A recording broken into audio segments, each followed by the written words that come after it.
today is nandito pa rin tayo sa ating series na kahapon na God's Sovereignty.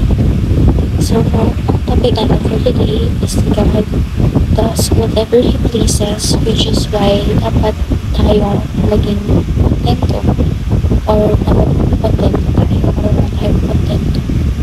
So, in connection to our topic for today, ang Bible verse na ating tatalakayin ay ang Psalm chapter 115 verses 1 to 3. So, in the International Version,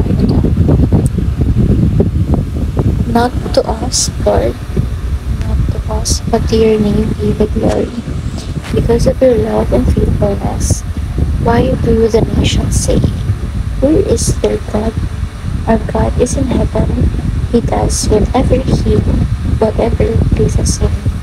So, in Filipino translation naman, or in ang salita ng Diyos, Tagalog Contemporary Bible Version, Panginoon, hindi kami ang dapat na parangalan, kundi kayo dahil sa inyong pag-ibig at katapatan.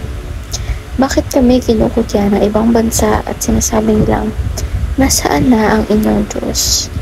Ang aming Diyos ay nasa langit at ginagawa niya ang kanyang nais.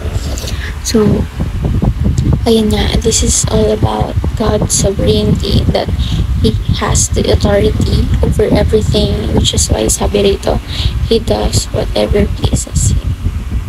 So, para mas mapalalim pa itong talakayan natin, especially tayo sa ating teaching. So, number 1, God has the highest authority. So, di ba yung series nga natin, it is God's sovereignty.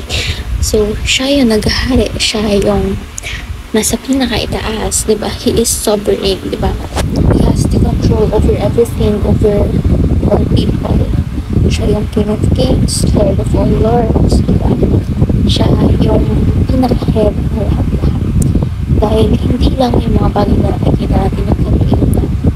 Even the celestial creatures or the celestial bodies, yung langit, di ba? Yung mga celestial beings is sa kanya rin natin.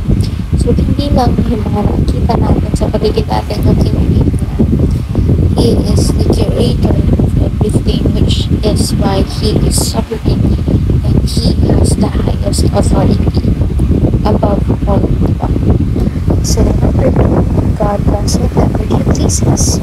So, kung ano man ang plano mo sa buhay mo, yung will at will pa rin ni God ang mangyayari sa'yo. We're gonna test the end natin sa lahat. Na kahit ano pang pagkakaroon sa lugar, sa pagkakaroon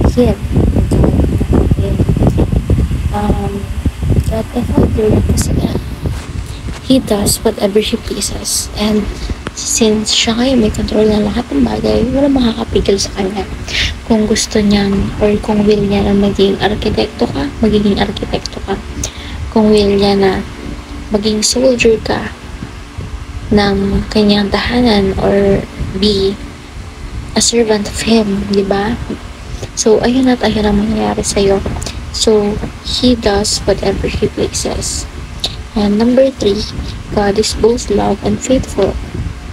So, He has shown us the true meaning of love, the unconditional, radical, diba, undescribable love, and His character that He is faithful. That He is always being faithful in the past, ngayon, and in the future, He will continue to do so. Kaya nga sinasabi, diba, He is undescribable. So, hindi ko talaga makakalimutan na may pumunta sa church namin na undescribable. Tinutukoy niya doon si God, pati si Jesus Christ, yung undescribable, unbelievable. Parang ganun yung no words can describe Him. So, ayun, we have both learned these two characteristics, diba, ay pinapamuhay ni Lord God, which is yung love and faithful. So, ngayon naman, proceed tayo sa ating application. Number 1, find peace in God's sovereignty. Number 2, be content with what God has allotted for us. And number 3, trust that God decides based on His character. So by now, we should be able to identify as to why should we find comfort, love, and contentment in God's brain.